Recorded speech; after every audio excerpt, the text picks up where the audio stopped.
Power Rangers Super Ninja Steel, Episode 6, Attack of the Galactic Ninjas. There really wasn't much of an attack in this episode. It starts, of course, at the high school, at Summer Cove High School, with a drama class featuring Preston and Haley, the Blue and White Ranger, and they are practicing their lines for Romeo and Juliet, the famous dramatic play, which in my mind really isn't much of a love story. It's more of a suicide story. But anyway, they're practicing for their lines, and of course, who bursts in but Victor and Monty? Well, Preston, the Blue Ranger, auditioned and got the part for Romeo, and of course, Haley, the White Ranger, auditioned and got the part for Juliet. Victor comes in and basically begins to bully his way into the lead role. Thankfully, the teacher told them that you have to audition to get the part, which makes sense. You can't just come in and say, I'm better for the part, you should choose me. It doesn't work that way, as you all know. But of course, Victor and Monty just want to bully their way into every situation.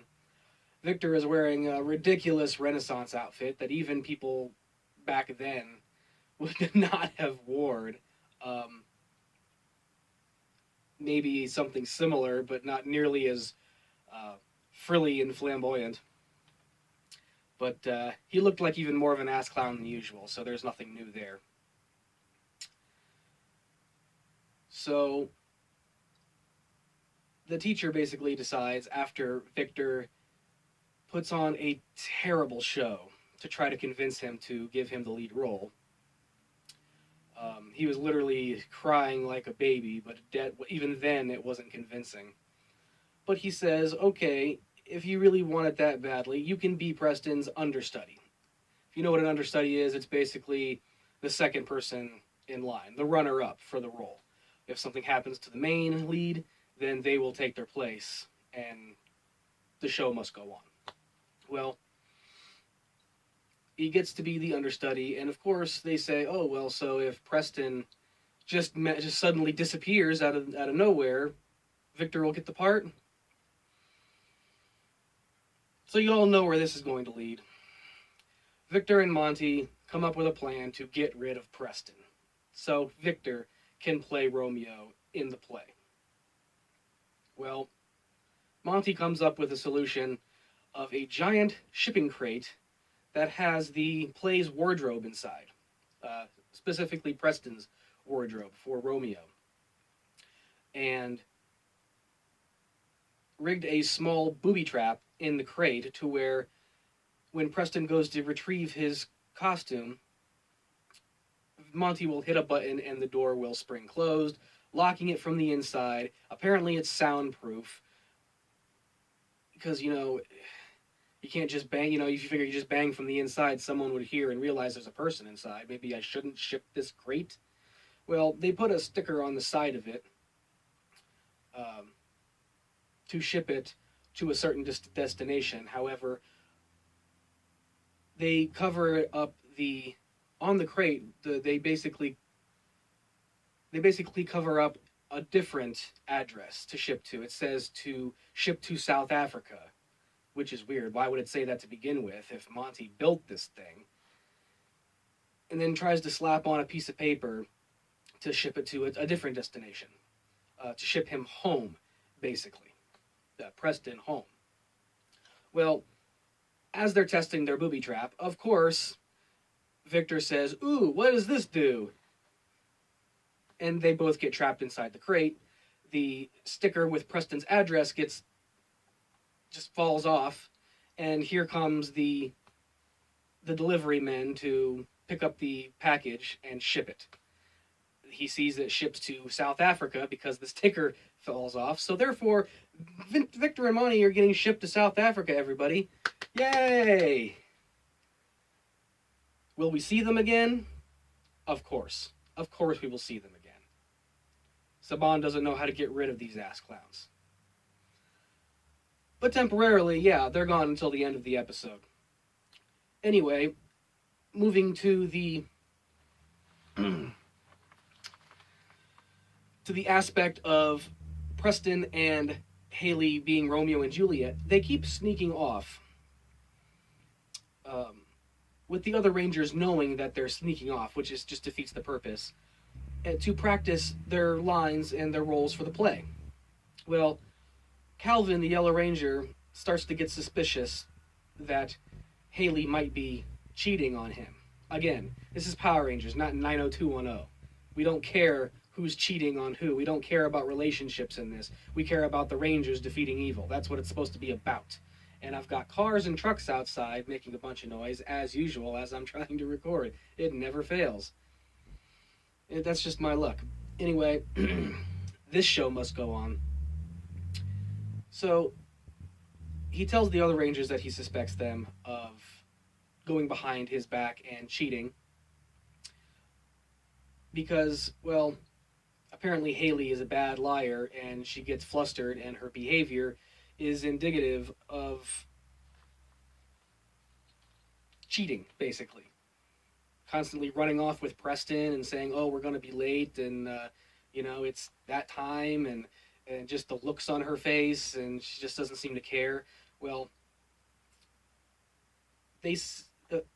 Calvin and the Pink Ranger Sarah decide to follow Preston and Haley out into a wood clearing, a forest clearing, as they're practicing their lines, and they witness Haley kissing Preston on the cheek. Well, of course, this is supposed to be part of the play, but they don't know that because they didn't tell them they were going to be in the play, which is dumb. These are your best friends. Wouldn't you tell them you're going to be in a school play where everybody should come to see to watch you in the play? Why keep it a secret? It makes no sense. Besides, how could they keep it a secret? It's happening in the school. The school's probably promoting the play Romeo and Juliet. Wouldn't there have been like some kind of casting billboard to show all of the character roles and who's going to be portraying them? It makes no sense. The school does not operate like a normal school would. Anyway, so aside from this whole suspicious cheating element, we cut to the Galaxy Warriors spaceship with Madame Odious introducing our Galactic Ninjas, hence the title of the episode, Attack of the Galactic Ninjas. Well, we're introduced to all four of these monsters. Yeah, just four. The first one up to face the Rangers is obviously a wolf monster, because it was a wolf monster in Shuriken Sentai Ninja, the Japanese version. But in this series, he's apparently a Wolverine, and his name is Wolverine. Wolverine. Terrible name. Then again, that's what I've come to expect from Saban and his brand of Power Rangers nowadays. Can't think of anything original or threatening sounding. He better hope he doesn't get sued by Marvel for that. But, he changed one letter in the name, so... At least, so... It's not Wolverine, it's Wolverine. Anyway, this monster steals people's memories. So, whose memories does he decide to steal first? Of course, Preston and Haley, because they are supposedly by themselves in the wood clearing. But because Calvin and Sarah, are eavesdropping on them, the monster shows up, steals the memories, they see it happen, call the rest of the Rangers, and more Rangers get their memories stolen as well. So there is Preston, Haley, Brody, and Sarah. Those four Rangers all get their memories stolen temporarily. They don't remember that they're Power Rangers. They don't remember that they're friends. So they try to convince them. They take them back to the base, to the command center, and try to convince them who they are. And of course it doesn't work because the monster has stolen their actual memories and there's just no getting it back. Well, Calvin proceeds to tell Mick in the command center that he thinks that Haley was cheating on him and all this other stuff. And of course, Mick, being the mentor figure in this, he drops a hammer on his foot and pretends that it's broken or something, that he's hurt, and that he can't help them anymore, and everything's ruined and all this other stuff. And then when Calvin tells him to calm down, not to jump to conclusions, Mick just stops and looks at him and says, "Well," gives him a look as if maybe you shouldn't jump to conclusions. So that's kind of like a running theme with the character Mick, is that he's basically he's the one that's bringing morals and the values back in. He's the one that's basically teaching them how to be people. But in hindsight, shouldn't he just be teaching them and helping them be rangers? Mick is more of a teacher to the Power Rangers than any of the other teachers in this entire high school that they're supposedly going to. So this is pretty damn funny, just in the sense that Mick is supposed to be a mentor for the Power Rangers, not a teacher for high school kids. Yes, I know what some people are going to say, that yeah, he's supposed to be posing as the school's shop teacher, but he's not. He doesn't run a class. We've never seen him have any other students except the Power Rangers. There's nothing but suspicion surrounding him. So anyway, Calvin and Levi devise a plan to get the Rangers' memories back.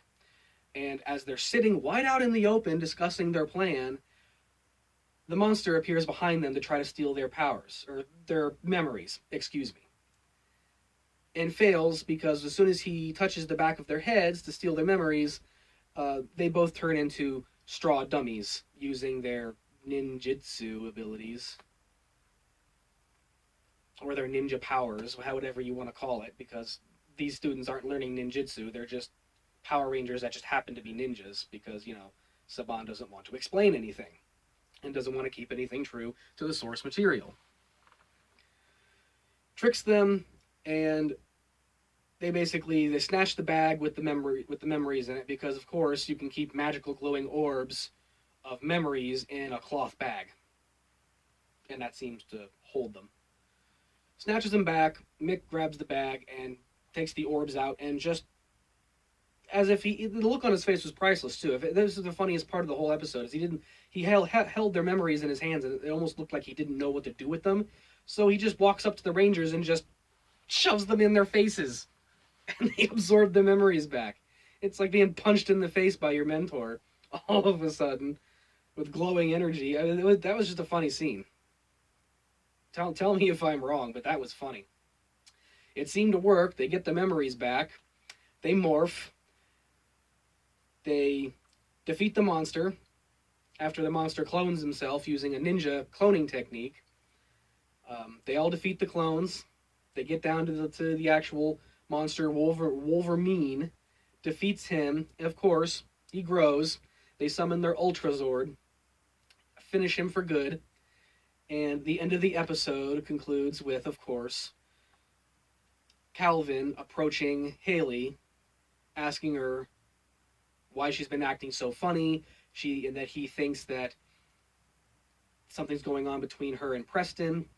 And instead of her telling him right then and there that they're in a play and these were all role rehearsals, she just says, "I have something to show you." Still, Calvin, with a confused look on his face, goes, and they're at the school now during the play, and Calvin just says, she wants me to watch a play? Again, he should know that they're in a play. The whole school is there. Obviously, the rest of the school knew that there was a play, so I don't get why Calvin didn't know that they were in this play, or why Haley and Preston would have kept it a secret from him. That's just asking for trouble. But of course, the play starts, and he sees Haley as Juliet, and he sees Preston as Romeo. Everything comes together. He realizes, oh, they were just rehearsing for a play. Oh, I thought you were cheating on me.